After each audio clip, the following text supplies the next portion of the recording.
What is good, y'all? Welcome to another Goolie and Spotlight production, episode 3, if I'm correct. It's not a ruthless aggression thing or an attitude era thing. It's a WrestleMania thing, and that, my friends, is a good thing. I'm here as always with my co-host Spotlight, and we are still on WrestleMania. Why? Because we goddamn want to talk about it. That's why. And then we only do our wrestling shows on Thursday, so yes, we have to talk about it. But y'all know who in the building is. Y'all know who it is. It's Darian of the Spotlight Sports Talk, and we're going to break down this day 1 versus day 2 of WrestleMania 36. What is up, man? What is up, everybody? What is up, Darth Vader? Hit that like button, guys. Hit the like button. We know all y'all are going to come in. And yes, before anybody says anything to me about the Chicago Bulls, yes, I am a happy camper. But I'll talk about the Bulls later on because apparently race got involved with the Bulls front office, apparently. So I'll get to that. So what is up, John L. Jackson? What is up, Darth Vader? I'm going to say this now. We're recapping WrestleMania.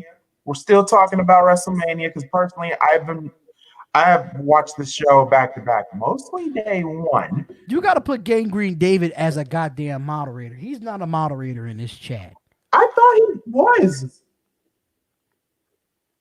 I thought Gangrene was. The greatest week in Bulls history. The greatest GangGreenDavid. Yes, Iverson Vlogs, what's up? Yes, it was. The greatest week in Bulls history. That was the greatest thing. You guys just don't know how I felt this morning. I felt like just jumping for joy, doing a dang backflip for y'all. Don't worry, I'll get that comedian skit here soon. I actually will, and I mean will, make a sketch about how I felt when I woke up at 5. He said he's still not a mod.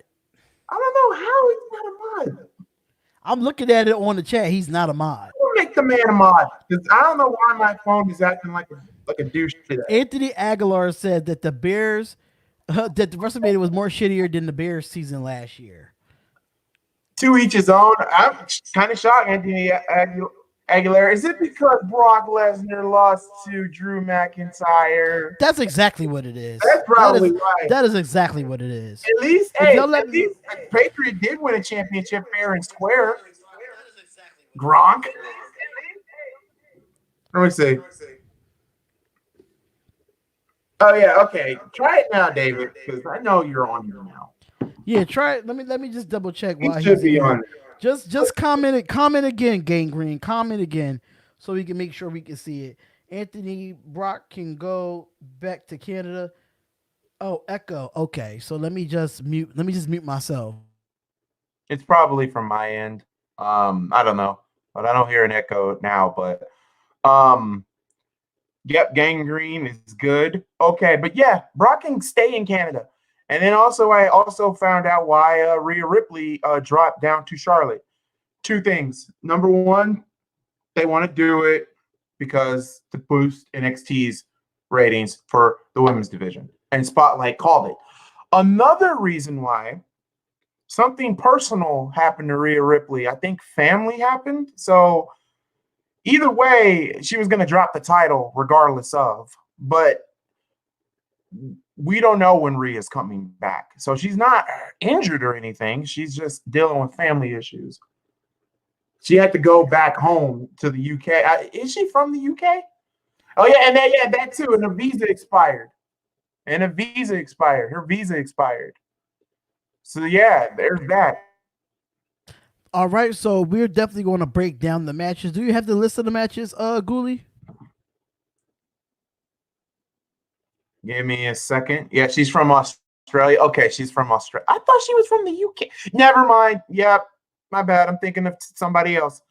WrestleMania 36, guys. And let me put this on my community post while we're waiting for that. Let me just share this on my community post. I don't know. Don't get me started. I'm not the biggest, even though social studies was kind of my biggest subject because history, anything that has to do with war or something, I can master that. But anything that has to do with a territory was my weakest. I have day one's results though. What is up, Prince Sean? What is up? Yeah. I don't know if that's a UK territory, Australia. I don't know. I do have day one. Personally, do we have to talk about the pre-show? And it was a terrible. Okay, so Australia is its own thing. Okay, but yes, either way, her visa expired. So knowing WWE the way we all do, damn well they're gonna help Rhea Ripley out. Damn well they're gonna do that. If they don't, A, they're stupid, and B, at least there's AEW or Impact. So yeah, let's get into these day one matches. Me personally, I really don't want to focus on day one because day one we all know day one was better than day two. We all know that for a fact. But at the end of the day, we're going to get through day one and then we're going to talk about day two, and we will talk a little bit of wrestling news and go from there.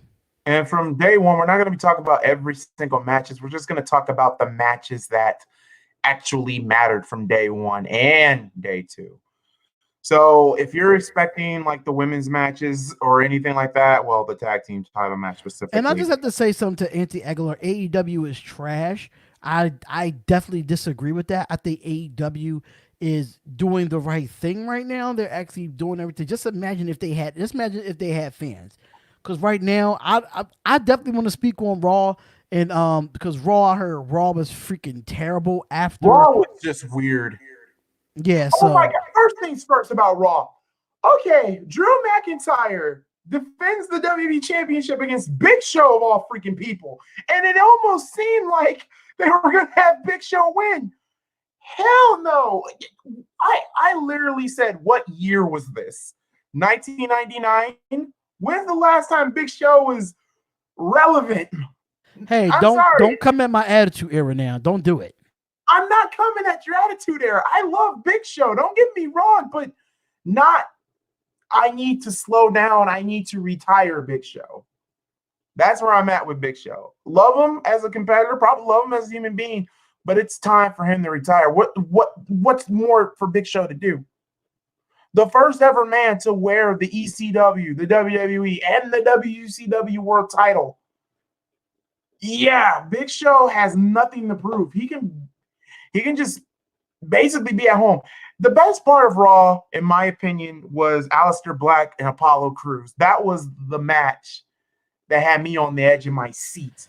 Well, like I said, I didn't really watch much of Raw because Raw was just so dry and so boring. It's supposed to be the day after WrestleMania. WrestleMania was actually better than Raw, and sometimes Raw is better than WrestleMania just because it's the day after. I was just over it. And I didn't even get a chance to see the Aleister Black versus Apollo Crews because I fell asleep on Raw. That's exactly what happened. Spotlight, it was good. It's match of the and then the return of Nia Jax. Yeah, Nia Jax was at the end of the night, right? Nia Jax was like the third hour, and she took on somebody from NXT. Oh yeah, I actually stopped watching it at the third hour. And I think what else? Something else happened. I don't know, but Big Show has his own show. It's pretty good. Yeah, I heard he has his own Netflix show. But we're getting way too off topic. I'm not here to talk about Raw. I will be doing another Raw video next Tuesday. So until then, I'll talk about NXT somewhere down in the future. And yes, Nia Jax is the sweetest pie. But right now, we got to talk about day one, the matches that were matches of the night day one, because we're getting too off topic here. First, I want to talk about is that ladder match. Everybody knows. If you don't know this channel, if you don't know this damn channel, what is my favorite matches? Ladder matches. Ladder matches. You would think Hell in a Cell would be one of them. No, Hell in a Cell is number 3 on my favorite stipulation matches. Well, if Hell in a Cell used to be number 1 when it was in the Attitude Era, but now I really don't care for Hell in a Cell matches. Plus, I don't like the fact that the cell looks red. I get it that you're trying to make it look like hell, but leave the. What was wrong with the original cell? There was nothing wrong with the original. Well, you know the original cell ain't the original cell anymore. We all know that now because you see how wide the original cell was compared to what it looks like now. Right, it's like it's more narrow. It's like a. It looks like what's that one cage that that WCW does and now NXT does? War Games. And War Games is another topic I love to talk about, but not right now. What's going on, Connor? What's going on, Connor? The ladder match, guys. What's up, little Star Lord? Love that Spider-Man, man. The ladder match, I'm going to say this right now. The ladder match was great. And you know what? Even though I will agree with Spotlight what he said the other day, and that was if the tag teams were involved, they would have gotten better. But you can't stop progress when the Miz was ill. So you couldn't do, all that. But all I had to say was that if Andrade can get a replacement, I don't know why John Morrison couldn't get a replacement. But to be honest, though, I enjoyed the match and I enjoyed the finish. I agreed. I actually loved the finish of the tag team match. It just put a lot of stipulation. It brought a lot of drama into it, and I don't know what it is about WrestleMania and ladder matches. WrestleMania have some of the best ladder matches that you could really, really put together. And WrestleMania and their ladder matches, that's why I really miss Money in the Bank at WrestleMania. But at the same time, I know that's the next pay-per-view after WrestleMania. So it's kind of tough. But if you look back in the day at the WrestleManias, the Money in the Bank match, the ladder matches, was one of the best matches of the night, no matter if it was pre-show or actually on the card. It really didn't matter. So I love this match. I just wish the tag team was able to do it. No understanding that the Miz was sick, but at the end of the day, I still love the match. Still love the match. Still love it. To this, it was really great. Jimmy Uso, I think it was Jimmy, took hell of a. I thought Jimmy was going to win because normally isn't it the person who took the most of the bumps would always win those matches? That is true. Yeah. And Jimmy went through hell and back. Jimmy went through hell and back. Sure did. Absolutely. He sure did.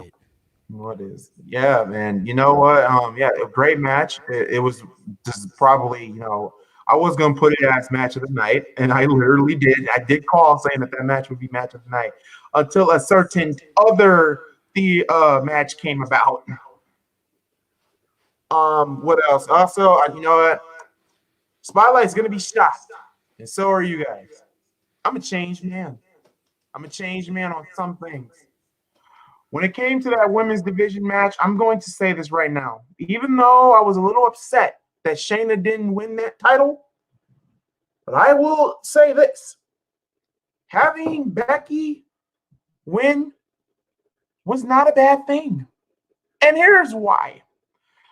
Personally, it's not because Shayna wasn't ready for the spotlight. No, I believe WWE down the road will give the belt to Shayna. Personally, I think it's either going to be Shayna or a returning Ronda Rousey that's going to take the belt off of Becky. If you really think about it, I think it was yesterday, Becky Lynch has to be the longest reigning Raw Women's Champion in history. There's no ifs, ands, or buts. She's held that belt for 300, and if you count today, 366 days or 67 days and counting. And you know what? I love Becky Lynch. I really do. And you know what? I also have to think about this in a business type of way because, it's a business person who works in the public. WWE is making money with that man gimmick. Personally, I think the man gimmick is run its course, but WWE is still making money. WWE is still a profit organization. Bigger, better deal. Now, I still say they're going to have a rematch at Money in the Bank. There's no ifs, ands, or buts. You have to have a rematch. You got to. So you telling me that if they do have a Money in the Bank title match there, do you think, Shayna Baszler is going to take the title off of Becky Lynch at Money in the Bank? I don't know. Like no one with WWE, you don't know what they're going to do because with it being, if you make Shayna win, okay, great, good, grand, wonderful. You make Becky win, then they're saving it for Ronda Rousey. I'm sorry, there's nobody else I can think of. Honestly, I don't think Ronda Rousey is coming back, bro. I don't really think she is. After signing a massive deal, I think she tried it out and she decided to, you know, she tried it out. She liked it. She conquered it. She got the title too fast and she was gone. I don't think she's coming back, bro. I don't know, but we've seen some crazy stuff around in WWE around in Money in the Bank. Remember when Brock won Money in the Bank? Jesus Christ, that was a stupid ass decision, WWE. But Liv Morgan or Ruby Riott cannot beat no Becky Lynch. You're bugging, Dark. No, Liv Morgan, you're gonna have to build on Liv, and Ruby, you're gonna have to make Ruby, oh God, because she has it in her. Ruby has it in her. You're gonna have to make Ruby a sick, sadistic type of heel to take the belt off Becky. And we've seen Ruby do that before when she oh my God, I still can't believe WWE got away with this by making fun of Natalya when Jim the Anvil Neidhart passed away. Like, we see it happening with Ruby, but I don't see Ruby doing, beating Becky unless they do something. That's all I got to say. Unless they do something. And as the Indiana boy myself, I would love to see one of my Hoosier statesmen win a championship. I would love for Ruby to win it. But I said it before, a lot of people, everybody, see, that's why I went with the underdog Becky Lynch, knowing that she was the underdog going against Shayna Baszler, because a lot of the fans wanted Baszler to win that night. And I'm like, yo, when I see, this is how I make my prediction. I make my prediction if it's landslide. A lot of fans was landslide towards Shayna Baszler, and WWE did the opposite. Everybody thought that Shayna Baszler was going to win the title at WrestleMania, and it didn't. It didn't happen. Becky Lynch is probably going to drop it at SummerSlam, and we just don't know against who. That's just my prediction of it. But like I said, when it goes to majority of people saying that they want that person to win, and I just feel like that. But Drew McIntyre was a different story because Brock Lesnar was a part-time wrestler. We all wanted that to happen. We all knew Brock Lesnar was going to be out the door. But we're talking about full-time wrestlers, and when you decide to pick the certain person over and over and over again, I'm going with the underdog, and it's crazy how the champion was the underdog going into WrestleMania, but she proved wrong. It's just like I said, it was more of an in-ring experience is the reason why Shayna Baszler lost. If you go look at the match, I mean, the match was really good. It was really good, but at the same time, it was short, but it was good. But at the same time, experience played a part in why Shayna Baszler lost. And also, John L. Jackson, personally, I would love if Nia took the belt. That would be that would be hilarious. You have the woman who broke Becky's nose, and you have the same woman who a lot of WWE fans hate. I get that a lot of fans don't like Nia Jax because, she's injured wrestlers in the past. Okay, she's only injured, in my opinion, by accident, Becky so far. But I guess a lot of people aren't, there's a lot of wrestlers who have injured accidental wrestlers in the past. Nia with Becky, Sasha and Paige, Charlotte and Kairi Sane. Who else got hurt? And trying to think. Name just came to me. But yeah, I mean, I don't know. I don't know why everybody say, Nia Jax can't wrestle. What? What do you expect? Nia Jax can wrestle, y'all. Come on, y'all. Nia Jax can wrestle. It's just that I just feel like with Nia Jax, she does need to be added more to the arsenal, in my personal opinion. If she adds a little bit more to her arsenal, instead of the Samoan drop and bringing powerful, if she could bring more arsenal to her wrestling ability, she'll be just as more dominant. Just my opinion. Idea: Raw and SmackDown NXT Women's title on a clip with two people from Raw and SmackDown NXT. This would happen. So what are you saying? Like all three of the titles come? But I don't want to see that.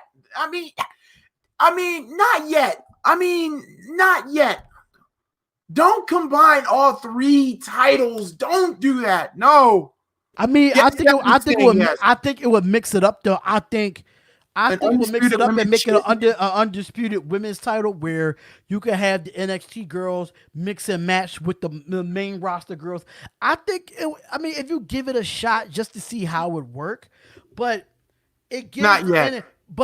I'm not saying not yet, but I think it should be in talks. I think it should be in talks just because of you can see girls on SmackDown go to NXT and do single matches to bring the ratings up, and then you can flip flop. Then if you do that and you make an undisputed championship for the women, it opens up doors for more titles for the women. You could have an intercontinental championship for the women. You could have a more branch of tag team women with that having a title which is just undisputed. It gives a spark to the women's division if you do that.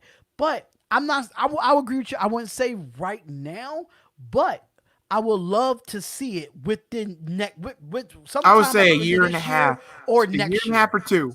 I'll say end of the year or next year.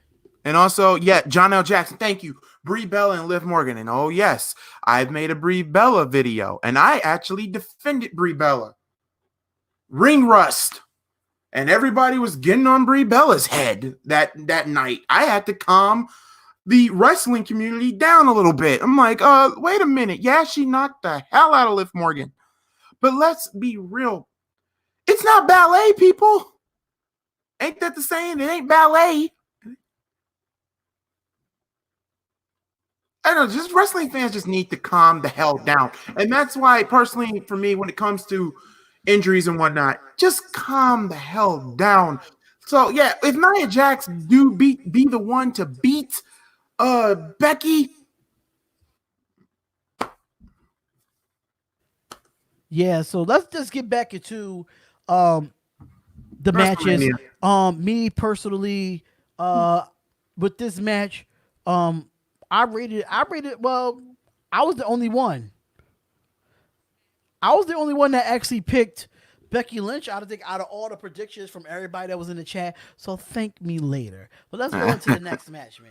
See, he's about to toot his own horn. But here's the one I think we all agree to. Owens and Seth. I am going to say right now, Kevin Owens and everybody in the chat, I want you to put a 1 or a 2. Here's number 1. If you put number 1 in the chat, should Kevin Owens win Money in the Bank? And 2, who do you believe should win Money in the Bank? Or better yet, number 2 should be this. Kevin Owens. If not Kevin Owens, then who?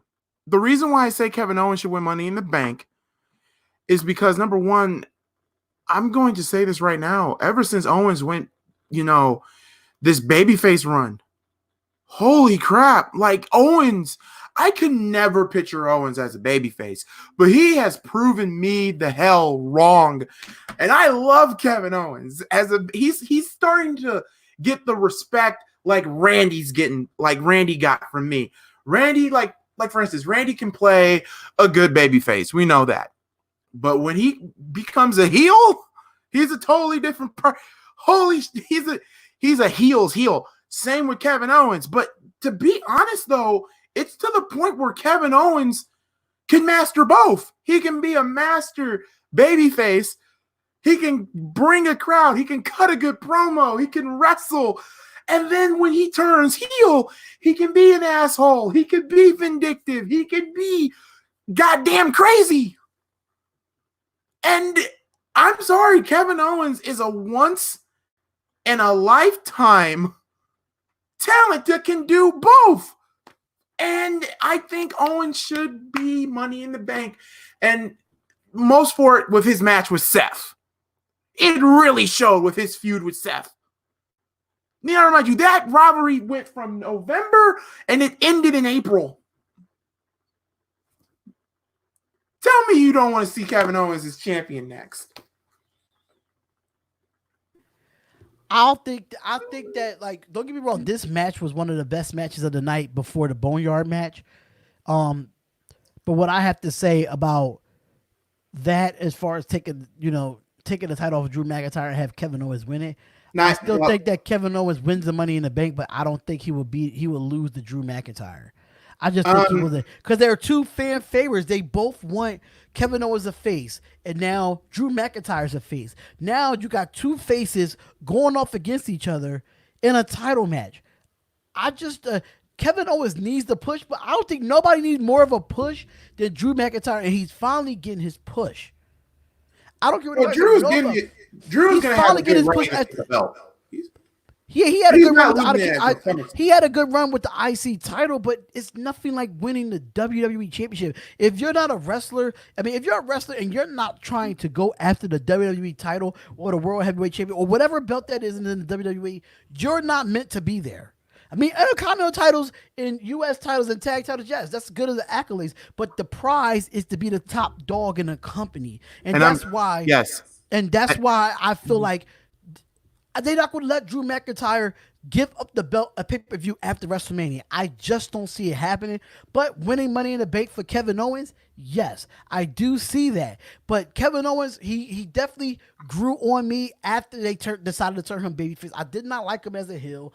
And, that's just my personal preference. I didn't like him as a heel. But this Kevin Owens right here, I would love to see this Kevin Owens for the rest of the year. I would, but Spotlight, come on, real quick, because we're talking wrestling. Why you didn't like Owens as a heel? Because he was doing his job, or is it the fact of? I just thought he was born. I just thought he was born as a heel.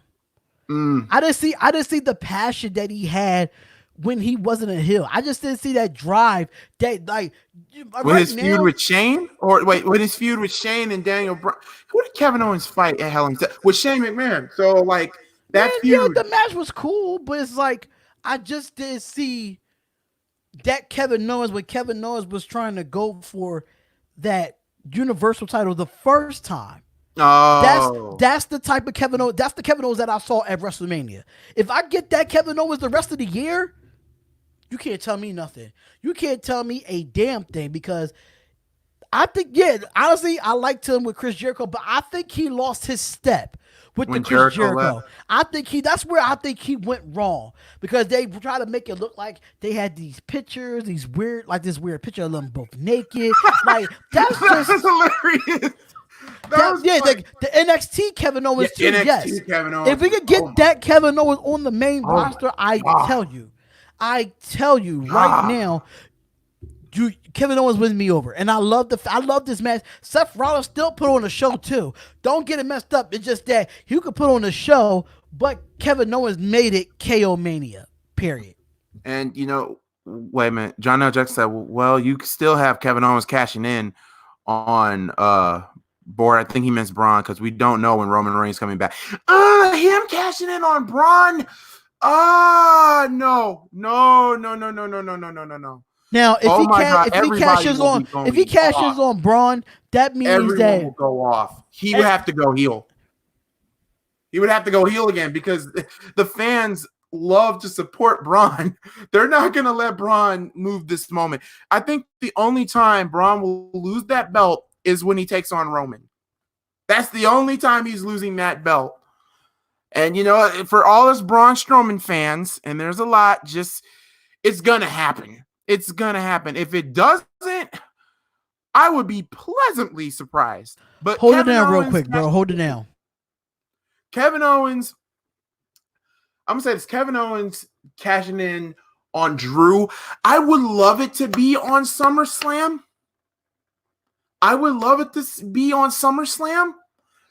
But you would have to wait. People hate Braun now. I know there was something going on with Braun about him and getting into a fight with an indie wrestler. Yeah, I do know that, and yeah, I think Braun. Yeah, it's no secret. Braun's attitude backstage sucks. Yes, it does, guys. It's terrible. His attitude sucks backstage. So I've heard, but there are some people that still like Braun out there. there's still some people that like Braun. I know some of you might not like him, but there are some people who like Braun. Now, I'm going to say this. I like Braun, the wrestler. I don't know about Braun Strowman behind the scenes, but what the stories I heard, yeah, he looked like he can be an a-hole. But like I said, I don't see Owens, if whoever wins Money in the Bank, nobody's going to cash in on Braun. And I'm going to say this why. The money match was Goldberg and Roman, correct? The WWE is still going to put that belt on Roman by hook or by crook. So I'm going to say by SummerSlam, Roman Reigns will be WWE champion or Universal champion. See, and that's another thing too. The belts, we need some different looking title belts. The belts, mostly the main world title belts, they look the same and it sucks. Like one's blue, the other one's black. Bring back the world heavyweight title, WWE. Stop being fucking lazy and just give us some. Just give us some different varieties of the belts. What you could do is that you could make one of the belts white. I think that would be decent. Yeah, or white. I mean, well, I want them to go back to the eagle wing design. You can keep that big ass ugly belt that Drew McIntyre's holding. But for the Universal title, why not call it? You can still call it the Universal, but why? But make it look like something to actually fight for. Here's how I feel, with this whole belt nonsense. The only belts that I like that I would fight for if I was wrestling in the WWE, yeah, the WWE Championship would be one of them, and I'd be like Stone Cold Steve Austin right now. I'm gonna pretend like It Is What It Is pillow was a world title belt. I just looked at this damn belt and said, that ain't just gonna cut it. Do like how Stone Cold did. Remember the smoking skull belt or something like that? Have a wrestler create their own title. And speaking of the title I would go for, the one that actually looks like you would fight for. The NXT World title looks like something you could fight for. The Intercontinental Championship and the US title especially. But the two world titles are exactly the same. It's just a different color. I just wish they would just do, designs to make sure, the belts are different. There is a difference between both belts. Instead of, one's on SmackDown, so we had to make it blue, and the other one is on Raw, so we got to make that one red. The only one that kind of gets away with it is 205 Live. I'm going to admit, a purple belt kind of threw me off, but it's not bad. It's not bad. It's not bad. All right, so let's go into the next match, bro. Other than the next match, the match of the night, the main event, the one that basically was the best match, and you know what, a lot of you have said and made it official that this is the greatest match in WrestleMania history. It's a top 5, but it ain't number 1 for me. Oh, it's a top 5. It's definitely a top 5. Don't get me wrong. It's not number 1. It's not the greatest number 1. I'm sorry. For all y'all that say it's the number 1 match, you haven't seen Taker and Shawn. You haven't seen Brett and Shawn. That's kind of funny that Shawn Michaels will be in 2 of them because that's Shawn Michaels. But the Boneyard match.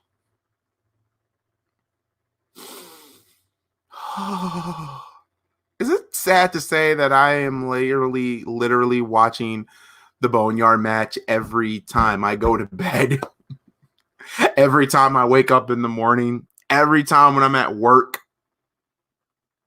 Oh my God. Malc, here is number 1. Hogan and Andre and Hogan. For that era, but it's not number 1 for me. Boneyard match is one of the greatest WrestleMania matches. It's a top 5, but it's not number 1. Brett, it's not number 1. There's so many number 1 matches you could put on that list. I'm sorry. Number 1 to me will always be, in my opinion, Brett versus Shawn. That was with the Iron Man match? Yes. And the reason why I liked it because it ended in a draw until we had 5 minutes of OT. I'm like, damn. And I was happy for Shawn. That was Shawn's moment. even though I was a Bret Hart fan at that time, but Shawn Michaels. Well, I want you to start about breaking this Boneyard match down because we really got to dissect this match. Okay. Hold on, y'all. I got to get my hand sanitizer. Don't touch me. I'm sterile. Okay. Let's start off with AJ Styles. What's up, Carnage? Let's start off with AJ Styles. Let's be real. Everyone thought the hearse, right? The hearse. I literally thought it was Undertaker for a minute. I was like, well, damn. But no, it was AJ Styles. But we have to talk about the Undertaker. I was so happy. I don't know about Spotlight, but I was happy that Taker was the American Badass for this. And I love the fact that he wore his Lord of Darkness gi and his American Badass pants and the bandana. He even had the ponytail, y'all. And he rode in with freaking Metallica. And I love Metallica. Dude. Oh, and it's based off, isn't it based off their new song? I think Darth Vader wasn't the song that Taker was writing in was Metallica's new hit single that just came out? Because somebody said it was a new song from Metallica. Holy, that new song I love. Yes, I wouldn't mind if every match would be a Boneyard match. But anyway, we start off with Taker doing his Taker shtick. But I will say this, when he broke that damn glass on the hearse and he saw the blood dripping, like, son of a bitch. I just love the fact. And then also, what was another part of the match that was awesome? Oh my God. Having the OC up there, you knew the OC was going to interfere. But having the Undertaker's druids,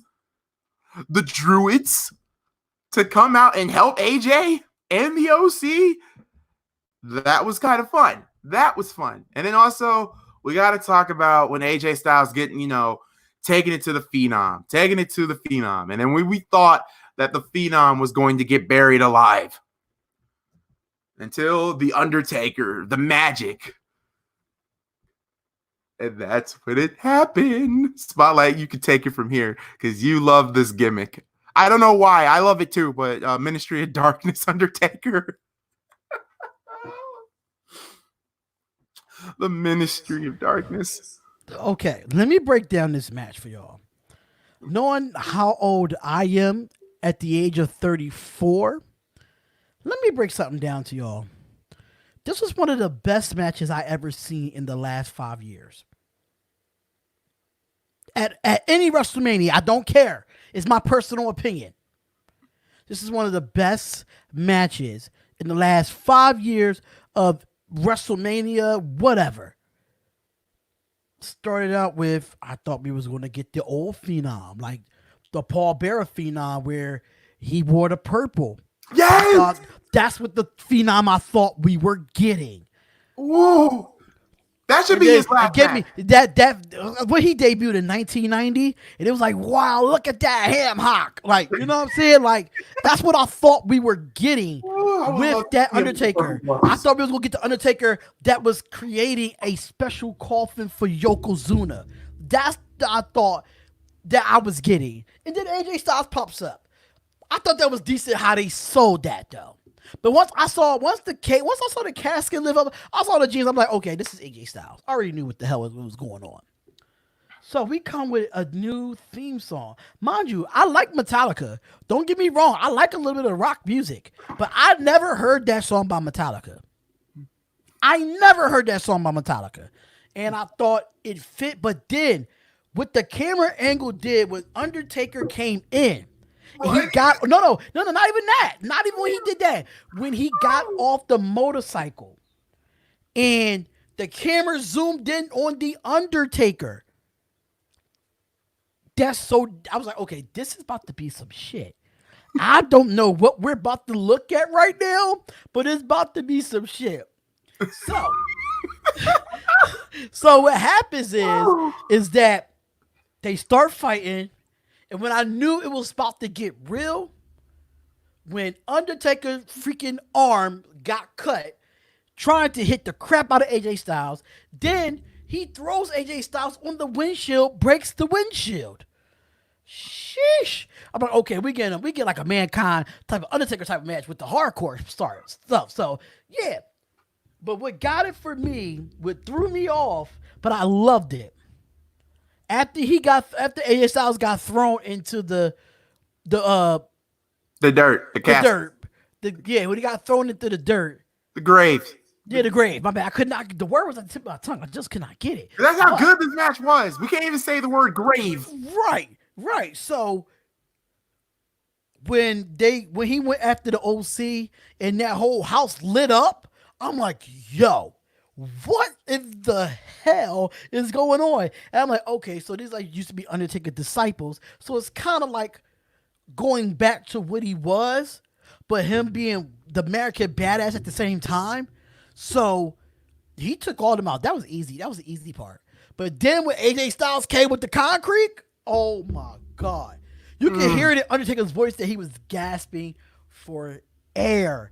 And after you hit him with the concrete, he spears them into the damn wall and the wall falls. Yo, I'm sitting here in shock. And Goolie know how I feel about WWE matches, man. Oh my God. It was the best part of Mania, but I'm dissecting this from certain section to certain section. Then the act of Undertaker, Undertaker gives him the middle finger. I'm like, okay, something's about to flip the switch here. Something's about to happen.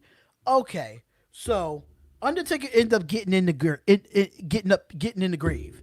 What up, Snake? Before you know it, the bright lights came on and he's behind AJ Styles on the goddamn thing. I said, yo, I could not want to be in AJ Styles' shoes right now. Hell no, because back in the day as a kid, I used to be scared of the Undertaker. So right now, if I was in wrestling him right now, I'll be shitting my pants. But once that happened, did Undertaker AJ Styles ran up to the top of the roof, and then the explosion went off. I'm like, I'm feeling this right now. I was so excited. But just to not go through everything, we all know that he choke slammed him off the roof. We know that. But I want to get to the ending that makes me so hype. The ending of the match. Let me do this one. No. Please don't bury me. You're supposed to dissect it, and I'm dissecting it. Dissect it, because don't bury me. What I loved about the ending, right? Don't get me wrong, the barrel was going and the four hands was up or something like that. That was decent too. But when you played Undertaker's old music until he turned on the motorcycle and they gave us the Ministry of Darkness sign. When I tell you I was excited for that, I didn't care about the old sign or the urn or none of that. That Ministry of Darkness sign is legendary. You cannot say nothing else about it. Dave Meltzer, thank you so much for putting your opinion in this, because I think this match would have been trash if you didn't have no parts in it. And I'm just being honest. The cameras, the crew, whoever filmed this match, kudos to you. Kudos to you. Kudos to Jeremy Borash. And if you guys don't know who Jeremy Borash is, that dude has been worked in Impact. He also has been responsible for the Matt Hardy, Jeff Hardy, the deletions.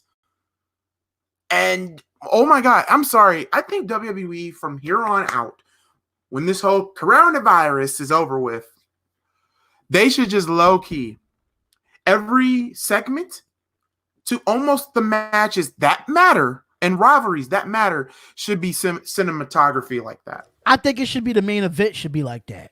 Yes, and oh my God, Spotlight, if you thought Undertaker and AJ was crazy and good, it was. But oh my God, last night, Gargano and Ciampa.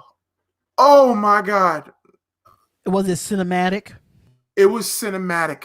What? I gotta watch it. I'm watching it after we get off this. It was cinematic, and it was, I think the match was an hour long too. Yeah, because Undertaker AJ Styles felt like an hour, but it was 30 minutes. That's the crazy part. But with Gargano and Ciampa, they were killing each other. I'm not going to give away the ending, but the ending really... No, don't tell me because I didn't watch it yet. Yeah, do not spoil the ending. But anyway, that Boneyard match is the greatest WrestleMania match. It's a top 5, but in my opinion, it's not number 1. It's probably number 3. I'll have to put it number 2. I'll have to Number take 3. I have to take the Rock and Stone Cold at WrestleMania. I have to move that out of number 2 and put the Boneyard match at number 2. I'm sorry. And also, Edge and Orton longest match. Agree with Dave Meltzer. I am not the biggest Dave Meltzer fan in the world because I think the man's an idiot. But Edge and Orton, since we're already about to go to part 2, Edge and Orton was the longest match in Mania, but at the same time, it was a good ass match. That match dragged. People got mad because it dragged was too long. damn long for me. But I did like the ending. I did love the part where Edge told the ref not to, with the counting, saying, "Don't count." And then you see the emotion in Edge's face, him crying and whatnot. And that dang concerto, the final nail in that coffin. And then what made me kind of emotional about that match is because Edge looked at Randy Orton after the match was over. It was like, damn, brother, like these was our eras of like ruthless aggression / PG era.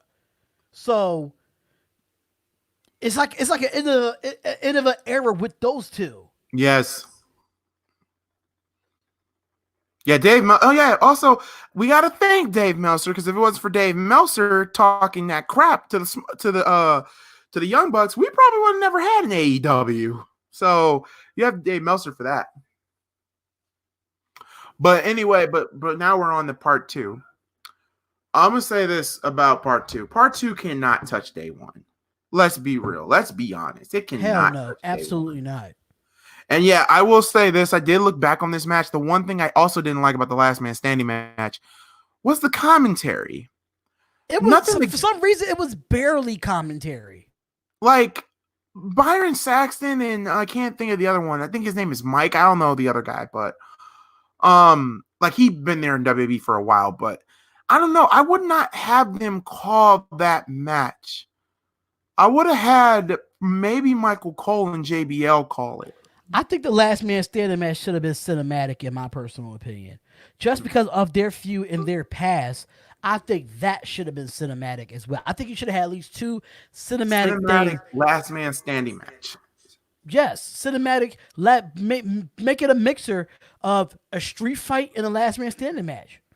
Why not? Have a certain location like you did with AJ Styles and Undertaker, but make it more realistic. Start it out in a bar or some shit. Like, make it realistic. And also, Saxton. Okay, that's his name. Saxton. Tom Phillips. I disagree with Dave Meltzer saying Edge and Orton was the worst match in Mania. That was not the worst match. It was the most dragging match that I was ready to go to sleep. The worst match. If you want to say the worst match in Mania, the worst match was Aleister Black and Bobby Lashley. I'll take it a step further. Goldberg and Braun Strowman. That was a piece of shit match too. It was finisher fest, but I didn't mind Goldberg and Braun because I knew it was going to be finisher fest. It's just like the same with Drew. But Aleister Black and Lashley, there was no rhyme or reason. Honestly, I think Brock Lesnar and Drew McIntyre would have been better if the match was longer. I feel like the Randy Orton and Edge match took away from other matches after that because it was too damn long. Brock can't do long matches. That's the problem. CM Punk said it best. If Brock is motivated, he'll do the job. But if he's not motivated, he won't do long matches. Also, wait. He said it was the worst match in WrestleMania history. We all know what the worst match in WrestleMania history was Brock Lesnar versus Goldberg at 20. We all know that. Yeah, that is the worst. We know that. Oh, wait a minute. I'll give you one a step further.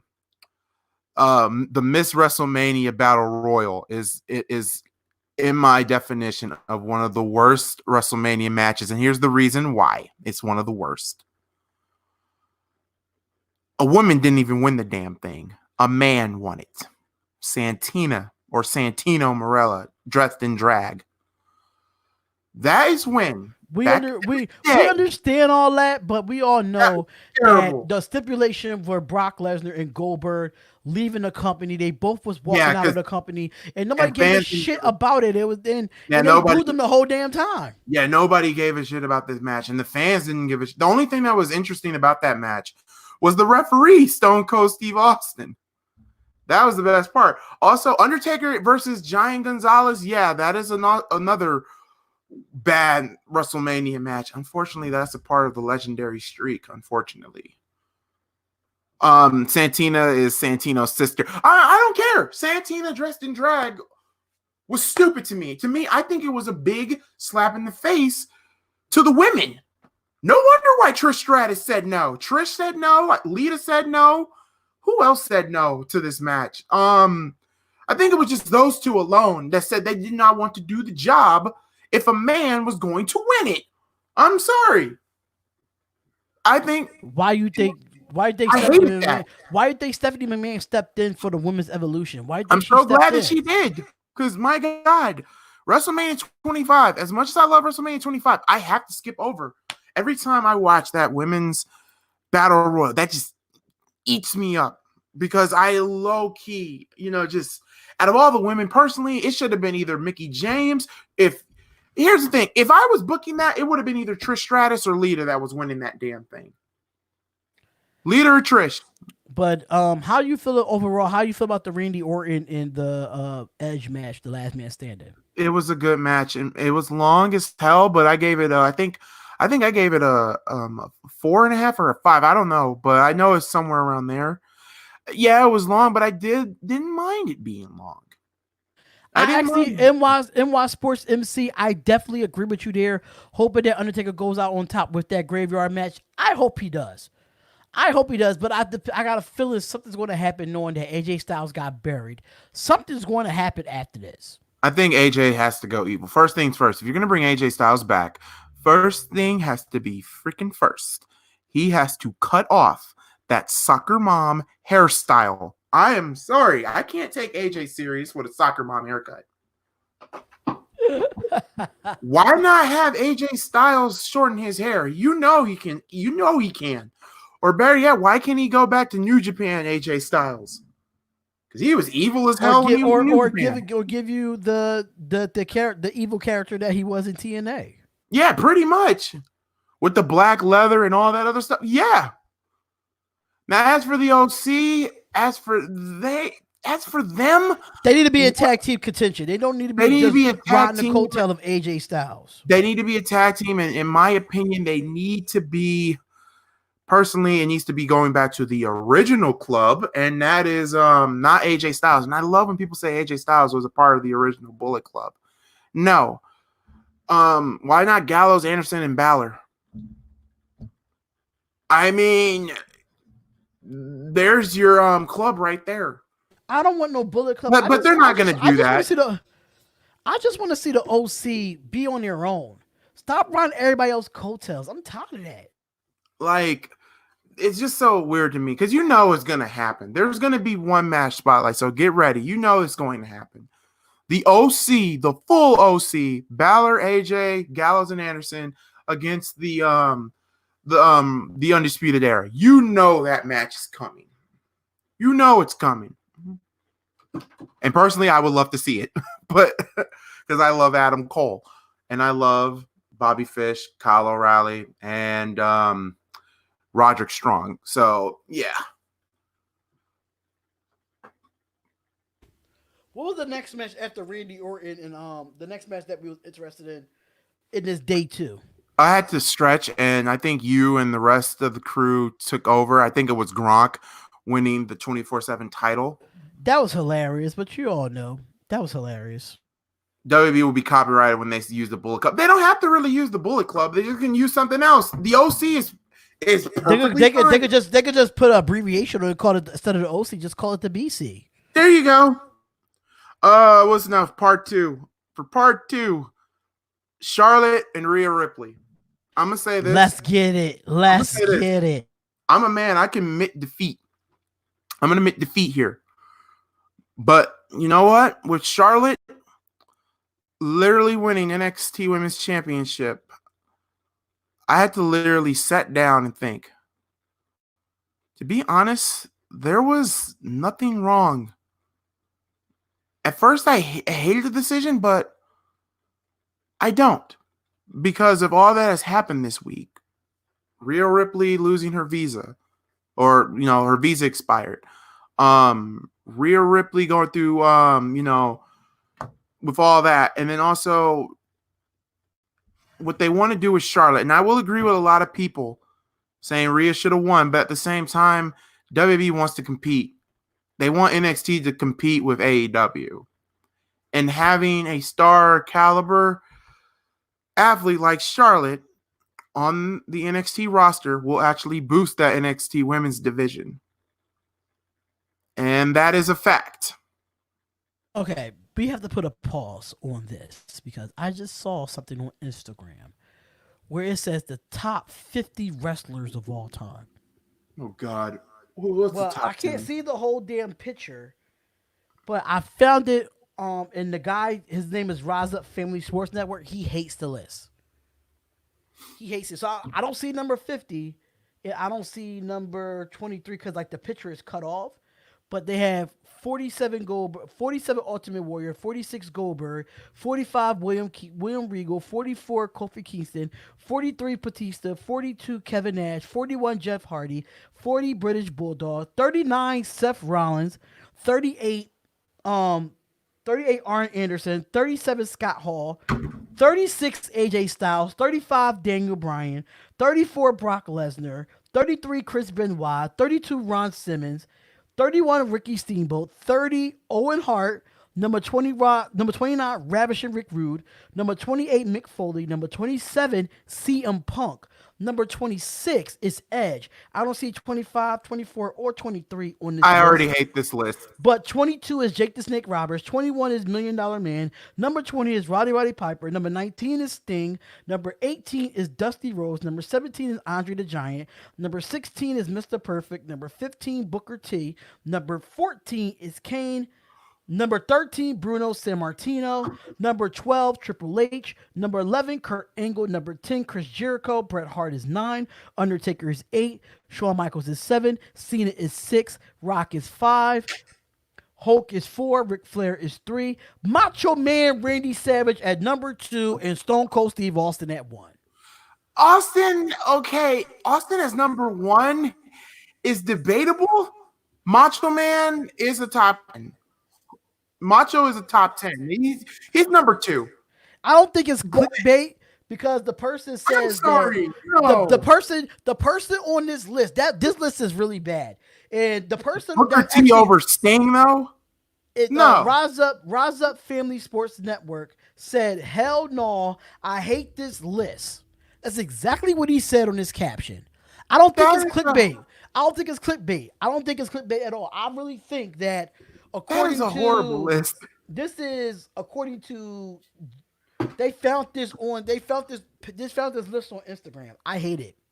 I hate it when William Regal's on the list. Nothing against William Regal, but William Regal is top, maybe I don't top. understand how Owen Hart is number 30. Yeah, Owen Hart is number 30. That is no. Where was Bret again? Where was Bret? I didn't even hear Bret. Where was Bret? Where the hell Bret Hart was number 9. Bret Hart should be top 5. The top 5 is The Rock, Hulk Hogan, Ric Flair, Macho Man, Randy Savage, and Stone Cold. And John Cena is way too high. How he's ahead of Shawn Michaels? I'm lost. Yeah, right. How is Cena ahead of Michaels? I'm sorry. If you really want me to do a top 50, John Cena would be maybe top 20, top 30 at best. I wouldn't put Samoa Joe there as top 50 all time either, Darth Vader. I wouldn't do that either. William Regal's got to be maybe in the top 60. If you want to go by that route. Jesus. Oh my God. Number 1 being Austin though. That if you're going to talk about gimmick, I mean, yeah, Austin top 5, Macho Man top 5, Bret should be top 5, Michaels should be top 5, and Undertaker should be top 5. speaking of horrible, Street Profits face Angel Garza and Austin Theory. I didn't mind the match. Personally, I didn't But mind that match. let's get back to the Reaper. Really, I just saw it on my timeline. I just had to That address list is that. terrible. Right? You have literally tainted the chat. The chat has literally lost its shit now. Oh yeah, it definitely lost its shit now. God, you need to freaking tag us all in that so I can just put this dude on blast. Congratulations, whoever made this list. You are now put on blast. Well, he just screenshotted it and put it on his page. It says Jim Fail Nation, which is the name on the actual picture. Fail Nation, that's a great name because this was a fail and it did weaken the nation. Undertaker should be top 2. Undertaker's top 5, hands down. Taker's top 5. Macho's top 5. But another match that I actually really, we were talking about Rhea and Charlotte. But you know what? I really can't wait for Io Shirai versus Charlotte. It seems like that's going to be Charlotte's first opponent is Io Shirai. And Io Shirai, I got to say, what a transformation. I did love the fact. Oh, yeah. Jericho wasn't even on that list. Yes, he was. Jericho was number 10. Okay. Well, let me say this. What was it? With Io Shirai. I'm gonna say this about Io Shirai. Love Io Shirai. I love the fact that she did a 180 on her gimmick. I loved it from being a babyface to just a badass heel. Almost like Asuka, but not quite. We don't Darth Vader, we don't know if it was Eddie Guerrero because if you you can't see the whole list. It starts at 47 and then you miss out after 26, you miss out 25, 24, and 23. So you're good, Aaron Reed. I don't know who else on the list, but the picture is cut off. So I don't know who's number 50. I don't know who's 49. I don't know who's 48. And I don't know who's 25. I don't know who's 24 or 23 because the picture is the list is not clickbait. It was somebody that found the picture and posted it on their page. It was on Instagram, Prince Sean. Anyway, my bad to cut you off, bro. You're good. But yeah, so Spotlight, do you agree with Charlotte being there? Will number one, will it boost up NXT's rate in the women's department? 2, will it also give us, straight up, like it will give us like straight up new matches for Charlotte and new for the NXT girls? And 3, how long do you see Charlotte holding this belt? I can say not too long. She's only going to fight the women that matter on NXT, like Mia Ying and Io Shirai. Well, Io Shirai, she's facing Io Shirai. That's the first person she's facing. Okay. Now, I feel like Charlotte won the title, like I said in the predictions, that NXT women's needs a boost. They need a boost. That's 1. Number 2, I feel like it puts more motivation into Charlotte to have different competition instead of beating up the same girls every single week. So it gives her competition, and you got to think about it too. And she could help out the girls while she's down there. She could be behind the scenes. She could be in training with them, helping them, get their moves a little bit better, training with them. That's another thing too. Number 3, I really think that she will hold it for like at least a month or 2. Just because of the progress that she's trying to help these girls build their confidence, build their in-ring performance, build them on the mic. The same way that she came through the ropes, I think she's going to teach the girls that came through the ropes as well. And number 4, It is for ratings. I can say it's for ratings because NXT, the men's division, we all know what the men division gives. We all know what we're getting out of the men's division. It's not really lately we saw a great women's match in NXT. I mean, we've seen some, but lately we have not seen great women's matches like we used to. And I think that's what Charlotte is there for, to push these girls to their full potential. And that's all I was saying on the predictions. Like, I understand Rhea Ripley, she's the future. Right. I understand that. But having that match with Charlotte Flair, I mean, it would it, boost up one, it humbled her, and two, it helped her out to be a better in-ring performer. Well, I'm going to say that she did bring it. And according to what I heard, her attire, and I actually looked at it, and I can't believe I didn't say anything on the live chat. But Spotlight, do you know what attire she was wearing, Rhea Ripley? What character she was representing? No. Vegeta from Dragon Ball Z. Think about it. She had the Saiyan armor, the blue thing, the white. Yeah, she was dressed up like Vegeta. That I did like. But here's how I feel. Io Shirai is not going to be the one to beat Charlotte. Io Shirai is a good ass talent, but she's not beating. Guys, she's not going to beat. We know we're not, Charlotte. but that's the reason of Charlotte being there. Your best bet is it's going to push her to her full potential. Even if she loses that match to Charlotte, she gains something from that match. I'm going to say this, though. The only person who could take the belt off Charlotte is the person that she beat. And I say Rhea. I think they'll give the belt back to Rhea once everything with her visa and everything else calms down. But if she can't, for some other reason, who's the second best? I would love to say Candice LeRae, but I'll say Bianca Belair, honestly. No, Bianca Belair's on the main roster now. What? Yeah, she was on the main roster Monday. She's never gonna manage an NXT title. I'm lost. She's gonna manage her husband and Angelo Dawkins. They're gonna do a thing. A talent that's being wasted on the main roster. They're going back to the women's manager gimmick. Get the fuck out of here. I mean, they're gonna try to do like. Here's the problem with WWE when it comes to the tag teams, though. I understand you want a tag team to have that type of manager. Personally, there's only three people who can kind of get away with that. The Usos. The Usos can get away with that. Having Naomi as a manager, or better yet, personally, like I said before, and you know what? I can say this. I'll say it once. I'll say it again. Every time I look at the Usos, I think of the Hardys.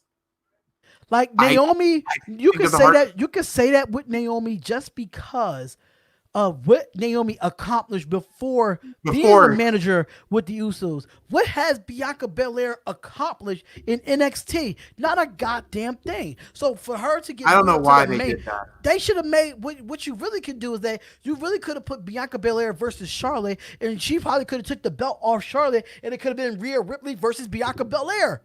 Bam! You have yourself a great main event.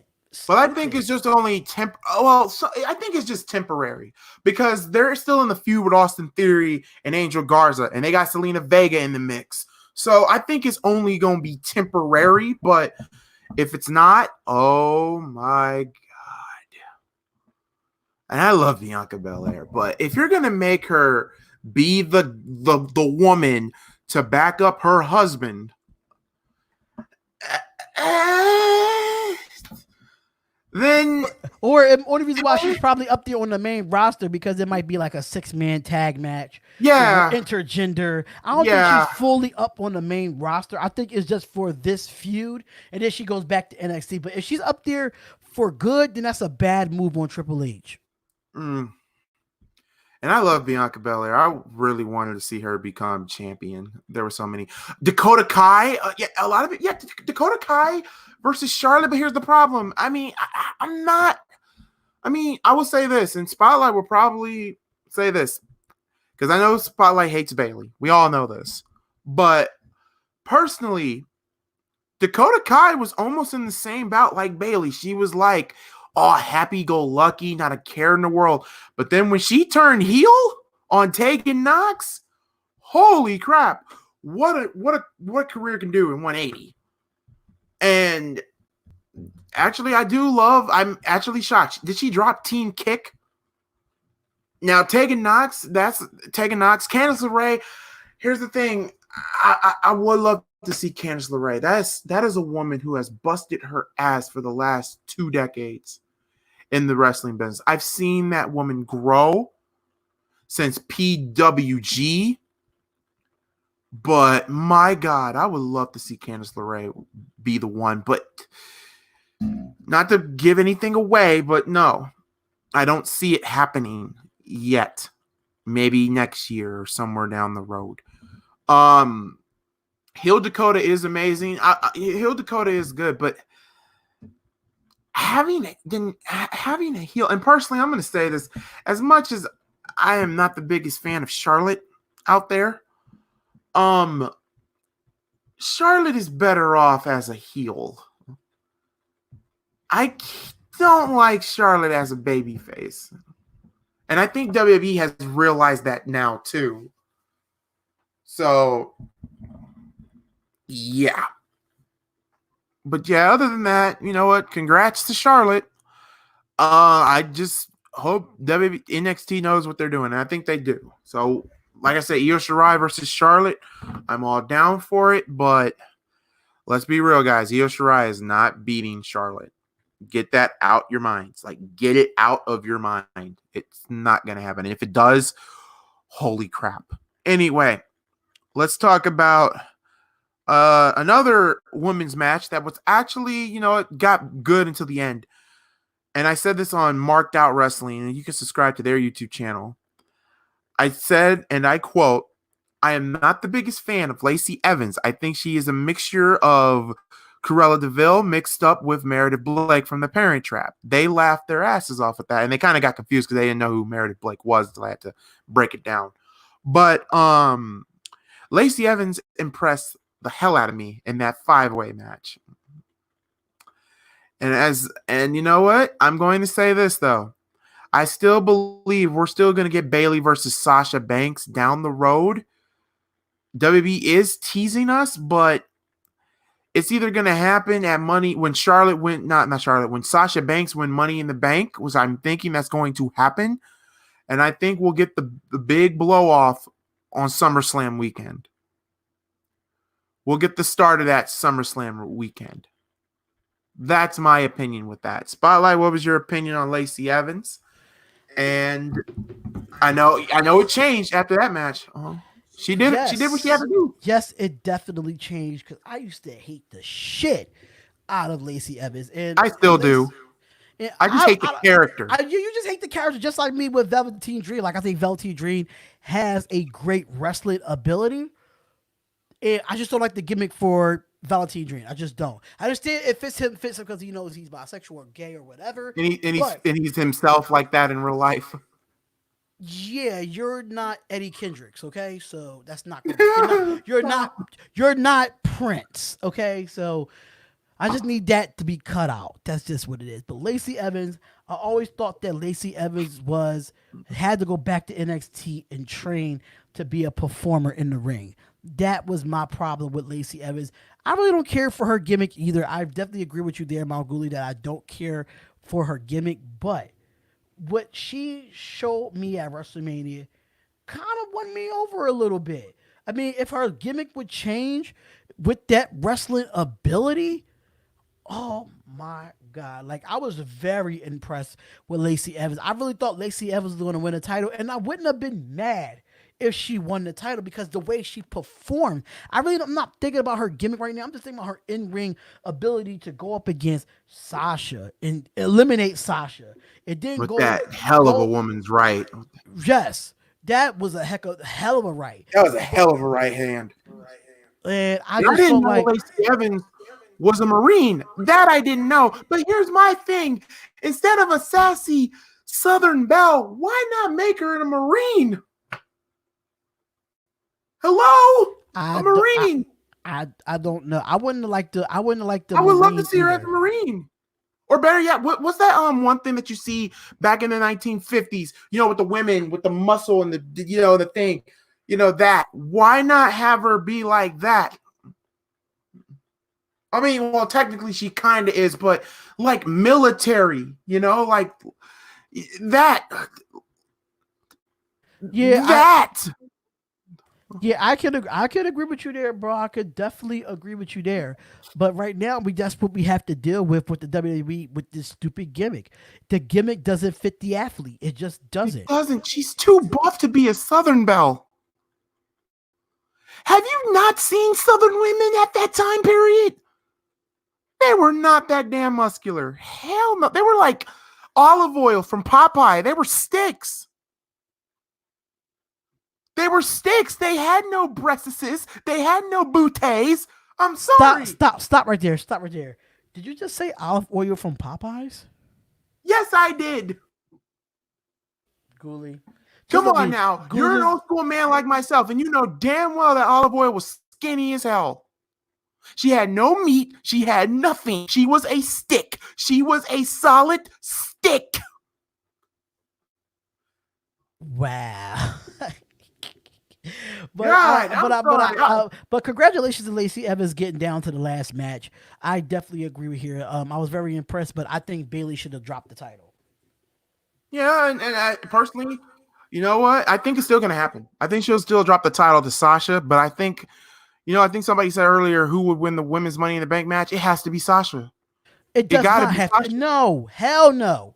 If you want to do this Sasha versus Bayley, either A, has to be Sasha, or B, somebody said Shayna Baszler. Why would Shayna Baszler go back to the ladder match? We've seen what she can do in the elimination chamber. Why the hell we even thinking about a title match with Sasha Banks, but she can't even last 4 weeks with the title? It's like, come on. Like, how many chances you want to? How many? No. Her and Bayley. Listen to me.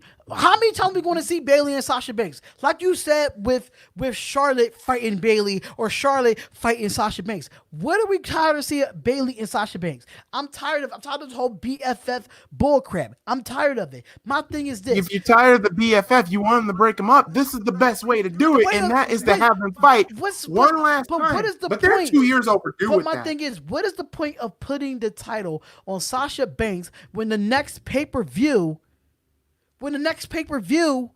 She's going to drop it. She never held it for more than 2 pay-per-views.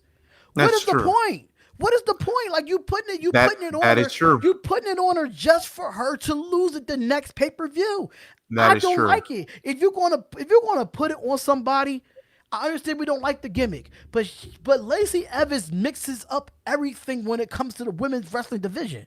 It gives it a little mixture. It gives it a little spark that it needs. A little bit of seasoning, as the guy was do with his meat, whatever he does with it. Yeah, the little. You mean the Emerald? Bam! Right.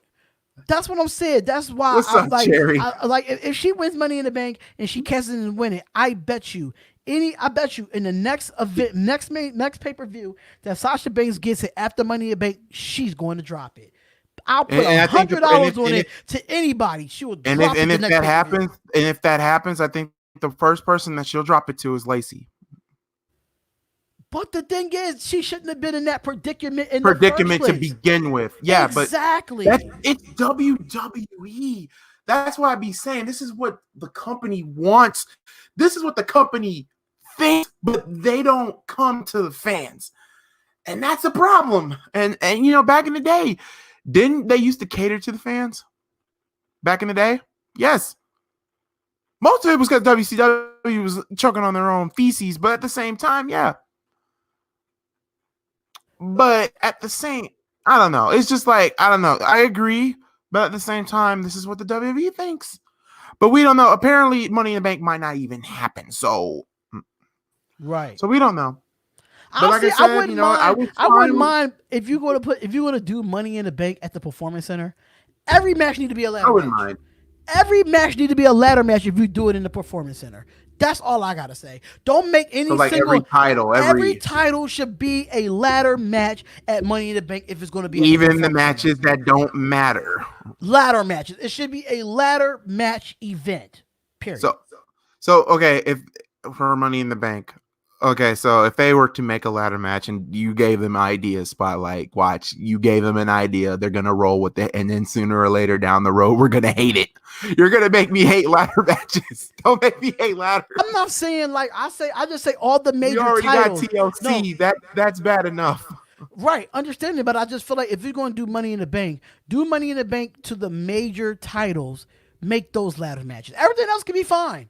But What's up, Elijah? make the title matches like the U.S. title, the Intercontinental title, the tag team titles, the 2 Money in the Bank matches, and the championship matches. Make those. But at the same time, that is a lot of matches at the same time. So some of them might not have to be ladder matches, but I feel like tag teams should be ladder matches at Money in the Bank. Oh, yeah. Intercontinental should be ladder. Yeah. Intercontinental should be ladder match at Money in the Bank. That's a good question. When's the last time the IC title has ever been defended in a ladder match? I think the last one was WrestleMania. Well, I mean, last one I remember is Zack Ryder. That was great. I'm not gonna lie. We had a WrestleMania party, and I thought Kevin Owens was gonna win. I think one person in that party picked Zack Ryder. We all laughed at her, and then when Zack won, oh my God, we were so silent, but we were happy as hell for Zack. I was just mad that they gave it to Miz the next night on Raw. Like, oh my God. Zack Ryder, that's another dude. I'm sorry. Him and Braun Strowman are kind of alike when it comes to careers. It's like, oh, they're getting pushed. No, they're not getting pushed. Oh, they're getting pushed. No, they're not getting pushed. And also for all these people here, I have said before, I love tables, ladders, and chairs. And yes, I do love the pay-per-view, but I remember at a time around 2015, like every match had a gimmick match, and I was like, ugh, until they simmered it down a little bit. So, Mandy probably. Oh yeah, and Mandy and Heavy Machinery. Oh my God, man! I'm sorry right now. I'm happy for the big boys. Big boys lives matter. I gave that match a 4 out of 5. I gave it a 4 out of 5. You did. I gave it a 4.5 because big boy lives matter. Yo, women, y'all want to go for these sexy guys with the blonde hair and the 6-pack that works out like 6 times a day and 20 times a week. No. Big boy lives matter. I think you're okay. I think that only goes down in Philly. So here in Indiana's point of view, and if Cherry Blossom is on here, she should know how I feel about this, about some women in Indiana. Some of these women here in Indiana like a man with no job, no career, no goals going for them, smokes weed 24 hours a day, 7 days a week, and doesn't have anything going for them. But Indiana. At the end of the day, you said all that, and that's a skinny guy, right? Actually, it's both a big and a skinny. We just talk about size right now. And when it comes to size, then big boy lives matter. Thank God. Hashtag oh my God, that. Darth Vader. Oh my God, please don't say that. I don't want them to do that, but it's Vince McMahon and he hates tag teams for some reason. He said, watch Tucky turn his back on Otis.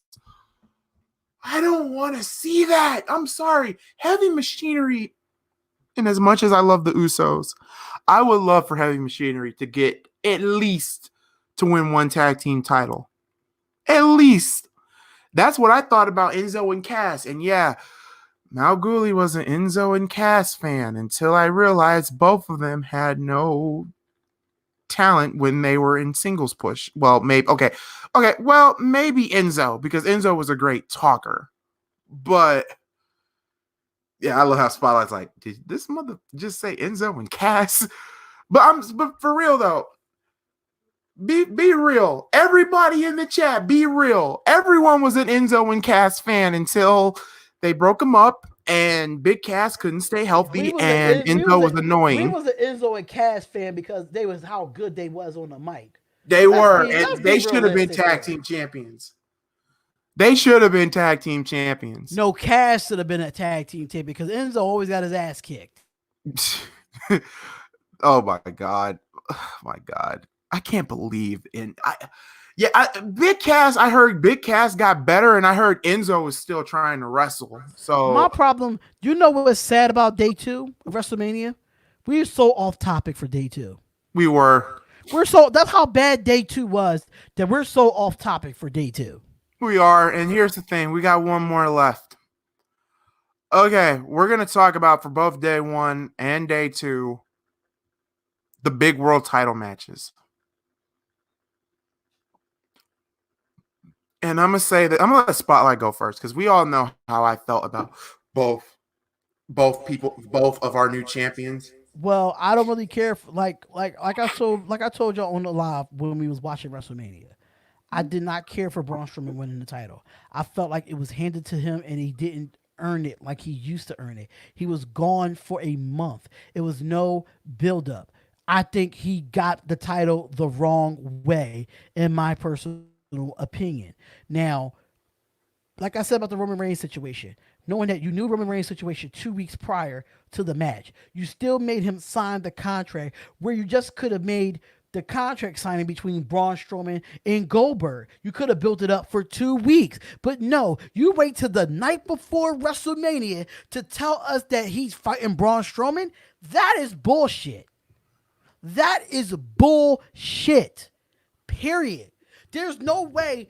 It would have been a better match. It would have been way better if it was a build. It was no build. That's why I don't like the fact that Braun Strowman is the champion. I think he took the easy route to get the championship, and now he's just basically holding the title for Roman. Right, it goes all the way back. And that sucks for Braun. It really do. If people think about it. No. It sucks for everybody, actually. It sucks for Bray because it started at Super Showdown that you let him drop the title to Goldberg. And then after Goldberg wins the title, Roman Reigns won smoke. I'm fine with that. But then when you knew that Roman Reigns was gone for 2 freaking weeks, all you had to do is have Goldberg retain until Roman Reigns came back, and then boom, we would have had our match. But no, the WWE want to be fucking retarded and fucking jackasses about everything because you want to drop the bait for Bray Wyatt. What is it about Bray Wyatt that you don't want him to keep the title? There's no way. So with Bray, when Braun won the title, it was bullshit. It was a piece of crap. You can run over a duck with a truck with that bullshit to make it more entertaining than that match. It was terrible. So with that match, screw it. Really, a duck with a truck? That's a new one. Okay, I don't know if that can top my olive oil joke, but okay. Okay. I'm gonna make mine short and sweet with the SmackDown World Title. I'm happy for Braun, and I know a lot of people hate Braun now for some reason. Oh, well, I gave you the reason earlier, but it's 2 years overdue. That's the problem. It also would have been a great moment. Actually, to be honest, it would have even been a great moment for Braun if we had a crowd, because Braun would be irrelevant. He probably wouldn't even be booked for WrestleMania. Honestly, I think Braun would have been booed just because of the situation. And also, I looked on Twitter. Some fans were happy that Braun was champion, and I'm certainly am. But here's the question now. We don't know when Roman Reigns is coming back. So if you were to tell me who should be Braun's first opponent, and I think Spotlight will like this, and I think the crowd and the chat will like this, because we'll talk about the Firefly Funhouse match after this. Why not have Bray Wyatt take on Braun Strowman? The Fiend versus Strowman. And that's at Money in the Bank. If we get that at Money in the Bank, because SmackDown is going to be live. It's not going to be pre-recorded. SmackDown is going to be the only show that is going to be straight up live tomorrow night. And it sucks because I won't even be home to watch it. But he deserves it after 3 years. Think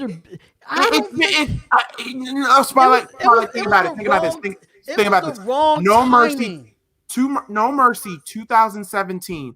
Braun was owning Brock like a slave on a slave ship. Yes, I said slave on a slave ship. Samoa Joe, the same thing at Great Balls of Fire. But WWE, not drinking their V8 this morning, decides to put the belt back on Brock. I'm sorry, you had two options, either SummerSlam or Great Balls of Fire. Samoa Joe should have been champion all the way through SummerSlam, and then have Braun Strowman beat Samoa Joe. Add Roman Reigns if you want to, because you want that third babyface push. But at the end of the day, 3 years ago, yes, it's 3 years overdue, and I agree with Carnage. It's 3 years overdue. It's just like with Bray Wyatt. So if it's 3 years over, if it's 3 years overdue, so you mean that is more overdue for Braun Strowman than it is for Samoa Joe? Oh, Samoa Joe is way over. Samoa Joe should have been champion before Braun Strowman. Period. I will agree with that. Joe should have choked out. Who saw Great Balls of Fire? Who saw Great Balls of Fire? Who saw the build-up, the story between Samoa Joe and Brock Lesnar? Can I get an amen in this chat? And can I get an amen from you, Brother Spotlight? Okay? You got an amen from me. Okay, I'm about to go Reverend Goolie on y'all for a minute. So, with that being said, he was owning Brock Lesnar. He was owning him every week. And then I think it took one F5 and 3 suplexes to beat Joe. What? But at the same time, you give it to Braun Strowman, knowing that Samoa Joe needed the title more than Braun Strowman. That's just my personal opinion. It's sad that WWE will not, and I repeat, will not. And because Joe broke the wellness policy, I bet you Joe will not be WWE champion. He's not. They're not going to give it to him. And it's sad. And it's messed Here's up. another thing. If you really want to say something that's overdue with Samoa Joe, and you know, as much as I love AJ Styles, and I do, personally, I would have had Joe beat AJ for the WWE Championship at SummerSlam. I would have. I think with that feud, they made that feud a little bit too early, in my opinion. I think that feud with that build up, that match was too early in my opinion. And it was like TNA. I'm so mad they didn't bring TNA in it. They did not bring their past in TNA. They just brought WWE. That's what I'm saying. They should have brought the TNA past up to make that build up a little bit better. You didn't have to say TNA. You could have said Japan Wrestling just to make it look like ROH, whatever. Right. You could have said something. You Impact. Here's another thing, Spotlight. Before you continue, here's the thing for WWE. You should have paid Impact the money. Impact is not gonna. Yeah, granted, that means Impact would have to give their match types to y'all, mostly photos and whatnot, and some little bit of footage. But at the same time, you're a multi-million-dollar company. You think if you gave money to Impact, do you really think that Impact would be big if you gave them $1 million? Hell no. Sorry, continue. TNA would have loved $1 million because they need it, because the company is spiraling down every damn day. Not really. They're still relevant. They still relevant, but they at the end of the day, they broke. Well, I won't say that they're broke. They just don't have a stable stable distributor to bring the talent. Personally, if I was Impact, since you got booted off from Twitch, thank you, Rob Van Dam, for that. Your best platform is either YouTube, or your best platform gotta be what's that other thing from PlayStation? What's it called? PlayStation View or something like that? I think that's what it's called. So yeah, or better yet, Spotlight, you got the best of both worlds. When did he win the world title in WWE? Please elaborate, Darth Vader. In NXT, the NXT. No, he says he's a 2-time world champion in NXT and a world title in WWE. When? Samoa Joe has never on the won main a world roster, title he won the WWE. he never won a WWE title on the main roster. He's a 2-time NXT champion. The US. Yeah, it's the US, but he said world title. He had not won a world title. No, Darth Vader, he's never won a world title. Now, if you're counting the US championship, okay. But no, he's never won a world heavyweight title. But yeah, that's how I felt about with Braun. I got off topic again. That's how I felt about Braun. I was happy for Braun, but at the same time, you know, it is what it is. Now on to Drew. Drew, the same thing. I feel bad for Drew because Drew didn't have this moment with the crowd. Yeah, that's the only thing I took away from it, that he didn't have his moment from the crowd. But at the same time, we all knew that NXT is not a world title in WWE. What the hell are you talking about? It's not considered a world title. It's not a main roster title. Darth Vader, what the hell are you talking about, bro? But I think what WWE is trying to make NXT that third particular brand, but at that time it wasn't that though. At that time it wasn't that. And NXT at that time was still developmental. Now it's trying to be its own little brand. So yeah, it's not a world title though. I see what you're saying, Darth Vader. I see what you're saying, but it's not a world title. it's not a. It's a developmental. NXT is more of a developmental brand than it is like the main brand. Right. But before I get off topic again, with Drew McIntyre, I'm happy for Drew, and then here's the reason why with Drew. Darth Vader, he don't know what the hell. Do he know his wrestling? Do he really know his wrestling? He does. Because WWE has NXT, so it's a world title. No, it's not. Because if that was the case, the NXT Championship should have been on WrestleMania if that was the case. Wait, who is injury prone? McIntyre or Joe? Okay. Anyway, what was I saying? What was I freaking saying? Okay. Can't even think. Darth Vader is all love, though. I just love debating. It's all love. Well, what I'm saying is, when push comes to shove with Drew McIntyre, NXT was a reality show, and now it's a brand. Yes, that is. But at the time that Samoa Joe was there, it was a reality show, and the NXT title. No, it was not a reality show when it was there. It was a developmental. Like it was developmental. Show. No, it was not a reality show. But I'm saying, like Samoa Joe was there when it was developmental, and that title really didn't mean nothing at the time. It did. I mean, it meant something, but it wasn't as important as the main roster titles. It didn't really count on your main roster resume. It really did at the time. Okay. Why isn't WWE anything? Oh my God. Oh yeah, there's another person. Personally, I love Eric Young, and Eric Young should have stayed in Impact because, oh my God, they don't know what they're doing in WWE. Why would you break up Sanity? And I'm sorry. Tell me right now, because I'm off topic again. Tell me, who would you want to see? Who wants to see the OC versus the Shield? Tell me you don't want to see that.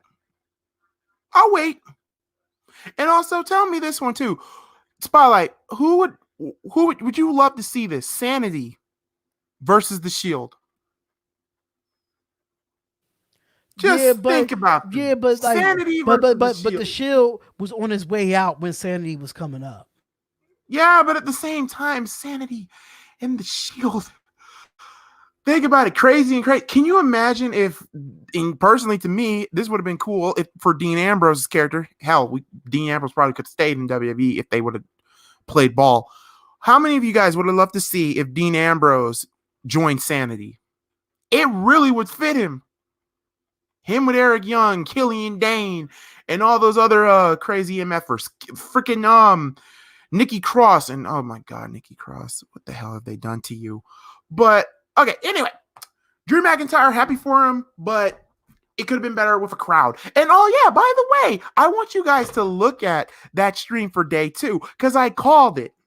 Spotlight, didn't I say 3 F5s and 4 Claibornes? You called it. You was right on the money. I was right on the money. Dean Ambrose as the leader of Sanity. I did that story in 2K17 because see, it's possible. Now, you would have to make Eric Young a complete justified babyface for that to happen. Because it's technically his group, but still.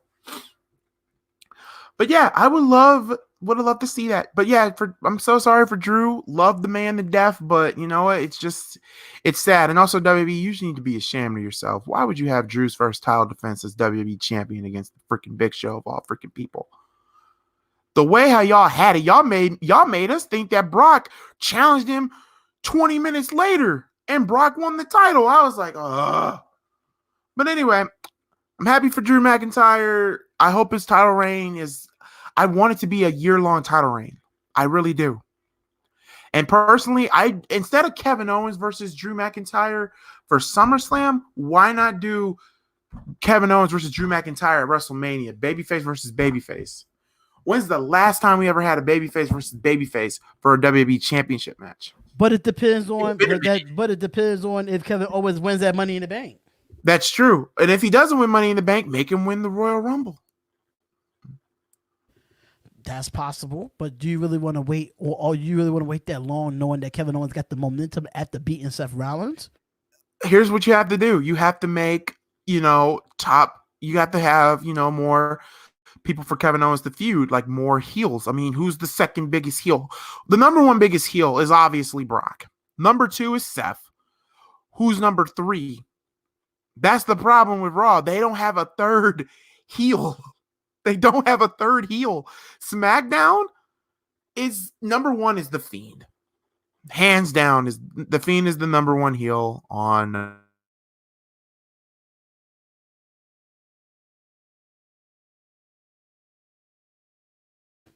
Goolie, what happened, brother?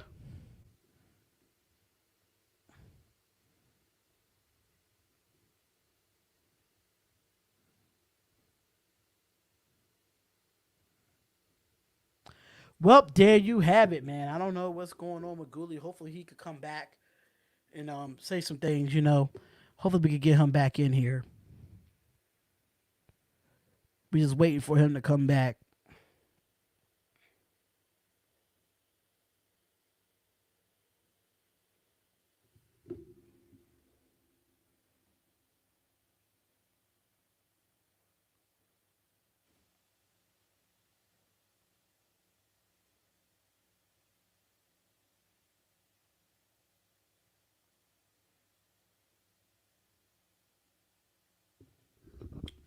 I don't know where MalcGoolie went, y'all. But I don't know where MalcGoolie went, but we are going to wait until MalcGoolie comes back. So we are going to take I'm about to say take a quick break. But we wait for Goolie to come right back. Saying his device is not connected. Goolie is saying your device is not connected.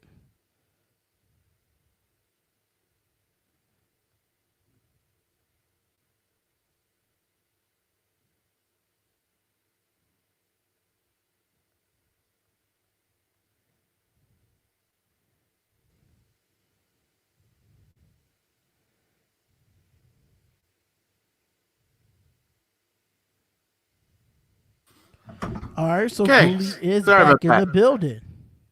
Okay, sorry about that. The freaking computer wanted to be a jerk off for a minute. So anyway, yeah, we'll get thoughts on the Firefly Funhouse. What was I saying about SmackDown? The Fiend is number 1. Your number 1 heel, or better yet, you're right. Somebody said Randy Orton. Yeah, Randy Orton's your number 3 heel, but we don't know when Randy Orton's coming back, so we don't know. So that's your number 3 guy for Raw. You have to have 4 different people have to feud with Kevin Owens if he doesn't win Money in the Bank. As for SmackDown, The Fiend is your biggest heel. And the second biggest heel, and I know Spotlight's going to hate this, but at the same time, it's true.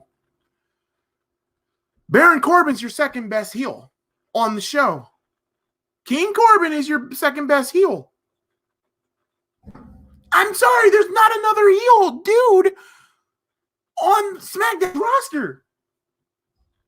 And Corbin is the second guy, but I don't want to have Corbin feud with somebody and then it be meaningless. So with that being said, happy for Drew, but Jesus Christ. And as for Kevin Owens, if he doesn't win Money in the Bank, you have to make him feud with four heels. If you want to make him feud with Brock Lesnar, you be my damn guest. If you want him to do with Seth Rollins again, you be my damn guest. But now let's talk about the match that I actually enjoyed because it was a freaking, I don't know why does he have fire, but are you trying to foreshadow a Firefly Funhouse? That and the Baron Corbin should just burn it down. Burn Baron Corbin to the goddamn ground. Lord Jesus. Anyway, now the last match we're going to talk about, and a lot of people enjoyed this. And, I'm going to say this wasn't really a match. It was more of a damn, movie / segment. But it was an entertaining movie / subject. And that was the Firefly Funhouse. For all of you that have not been at Firefly Funhouse, Jesus, has never been into a funhouse. What Bray Wyatt did to Cena is exactly what's like in a funhouse. But not as crazy. Say what now? I'm like, you've been in a funhouse, right, Spotlight? Absolutely not. And I don't really care to talk about this match. because he hated the match. So let me break this down. I actually love the Firefly Funhouse, but it cannot touch the Boneyard match. Hell no, can't touch the Boneyard match. Yeah, and right, it wasn't a match, Star-Lord. It was just a segment, and it was like a movie segment. I love the fact that Bray Wyatt was taking John Cena to different realms, like his debut. And also kudos to the SmackDown Fist. The SmackDown Fist made a return in this pay-per-view, so I'm happy about that. But anyway, John Cena going back from his debut, him going to the 80s, him going back to Thugonomics John Cena. Although I love the fact that they actually went to WCW, and what if John Cena did turn heel like Hollywood Hulk Hogan? That I did like. And also the icing on the cake, Bray Wyatt going back to WrestleMania 30 to kind of rewrite the history of what happened in that match, which I also kind of liked. I didn't mind it. I didn't mind that happy time, Mr. Rogers' neighborhood, Bray Wyatt was taking Cena all the way through different time zones. Because that's what a funhouse is. It's supposed to be crazy. It's supposed to be batshit insane. It's supposed to be, dude, it's supposed to be like that. I didn't see any problem with this segment. I didn't have a problem with the segment or match, so to speak. But I like it. But it can't touch the match. Hell no. Because it wasn't even a match. It was just a promo. It was just a big promo to get Bray Wyatt his win back. It was something for Bray Wyatt to work with. Because that character in itself works like that. And I'm actually happy Bray Wyatt went back to hippie Bray Wyatt. Hold on. Since I'm in a rocker, like this, I'm in my fireflies, man. Like, I like that, okay? I love that he took Cena all the way of what a funhouse looks like. If you haven't been in a funhouse, hopefully this pandemic gets over with, and I hope you guys want to go to a carnival and actually go into a funhouse, and then you'll be like, oh, now I see. I'm like, yeah. In funhouses, you get the House of Mirrors, the Upside Down Room, a door that's there, but it's not there. It's like a Marilyn Manson music video. But if you were on acid, that's basically what that was. It was like an acid trip. That's what it was. It was an acid trip. So no problems, no complaints here. I know Spotlight will tear this one a new a-hole, but he has to agree with that it played to Bray Wyatt's strength. And it did. That was the goal for WrestleMania. They succeeded it. And hey, so I'm happy with it. I'm freaking happy with that funhouse. I'm gonna be honest with you. It was bullshit. I didn't care. It wasn't no wrestling involved. This wasn't a match. It was a promo. It was a segment. It was something to get Bray Wyatt across. But don't call it a Firefly or whatever this funhouse crap is. And it's not a match. That's what makes me mad. It's like clickbait. That's exactly what this match was. It was clickbait. It wasn't a match. It was a promo. So John Cena coming back for one night to do what? Exactly. Just because we saw him in Thugonomics and he went through his whole career. Like we could just go and get that on WWE Network and go through his shit without being on WrestleMania. Like, so what would you change on it? Like obviously you make it like into a match part. If it's gonna be a Firefly Funhouse or whatever. So basically going to every era of John Cena's career and just rewriting history. Like, that's true and all, but have at least a Firefly Funhouse to wrestle out of. At least do that. At least do that. I see what you're saying. Like, it just wasn't a match. To me, it was just a promo that The Rock and Stone Cold could have did that and could have killed it.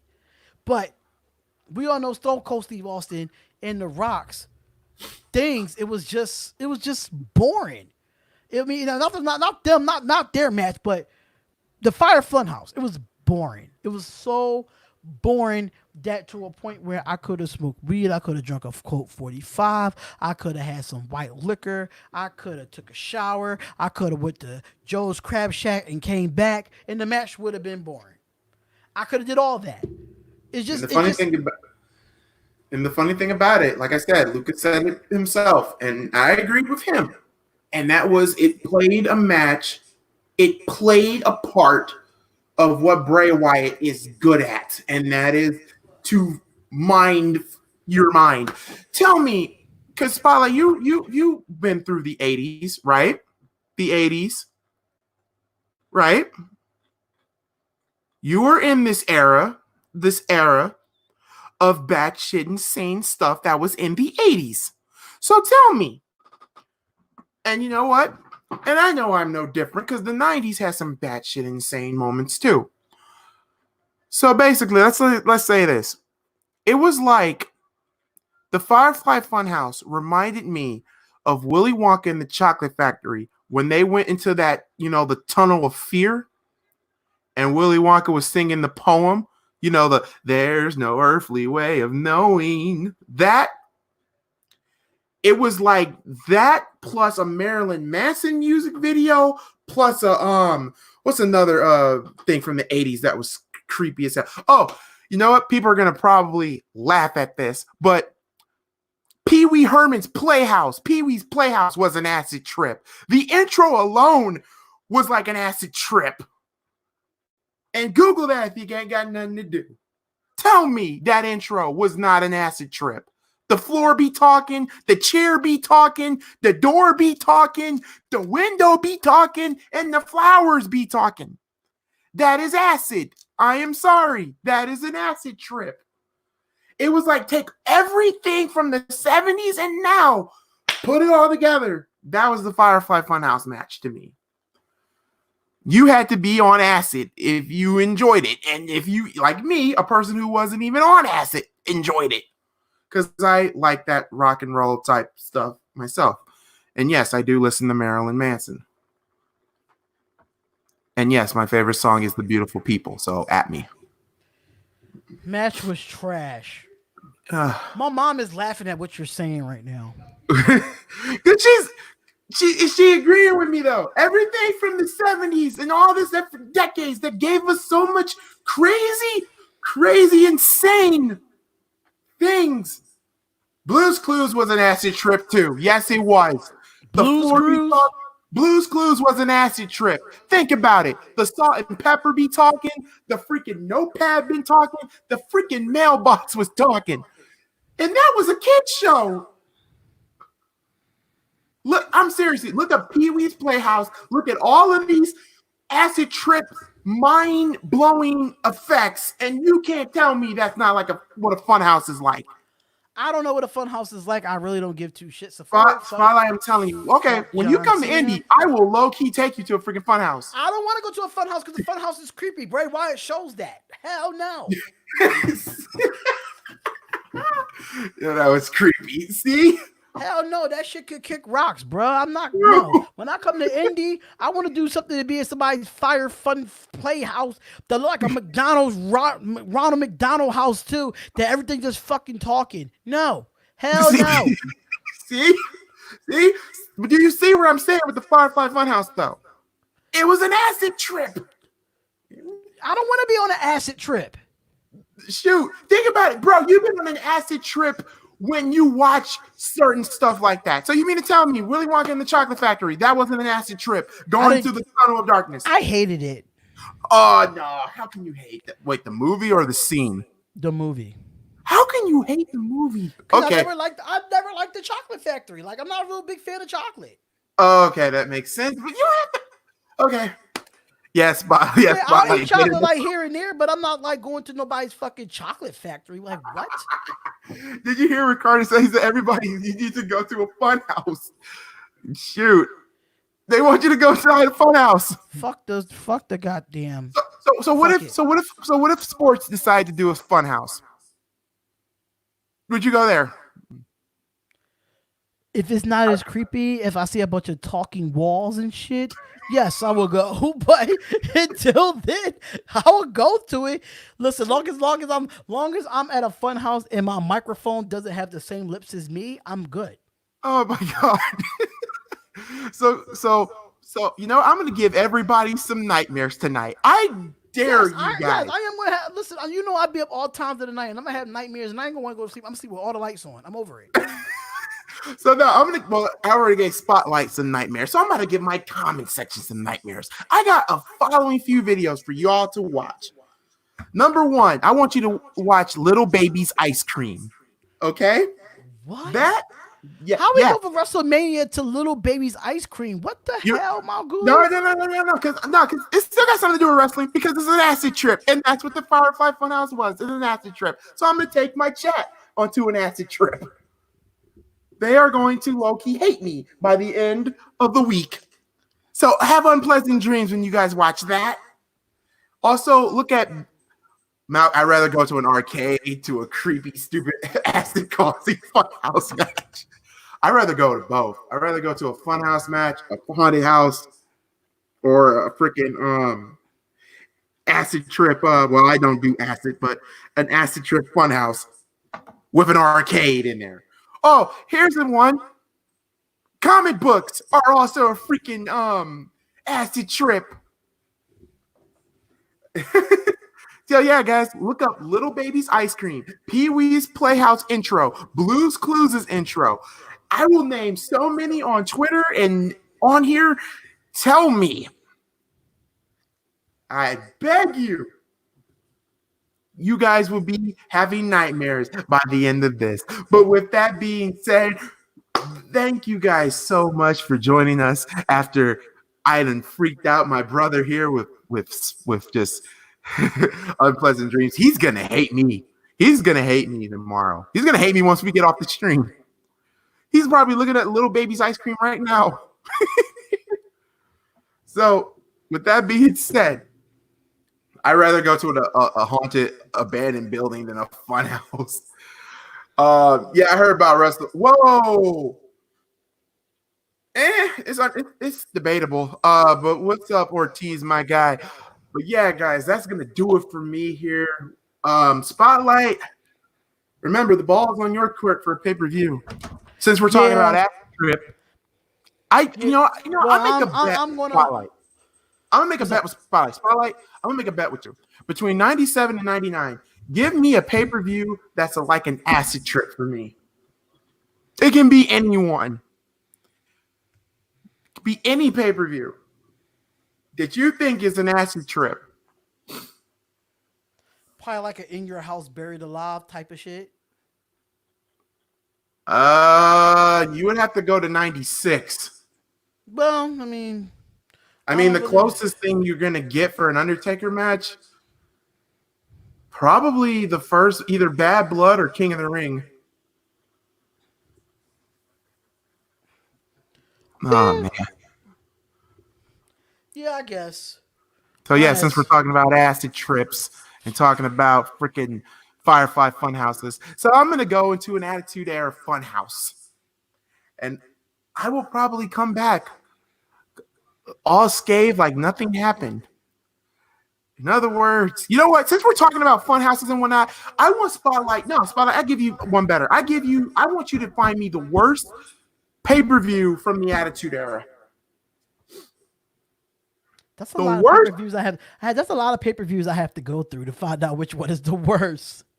Shoot. Or better yet, I can even give you one from WCW. Oh God, no, matter of fact, no, that's torture. No, Spotlight would not. It would take him a week to get over one WCW show. Bash at the Beach 2000.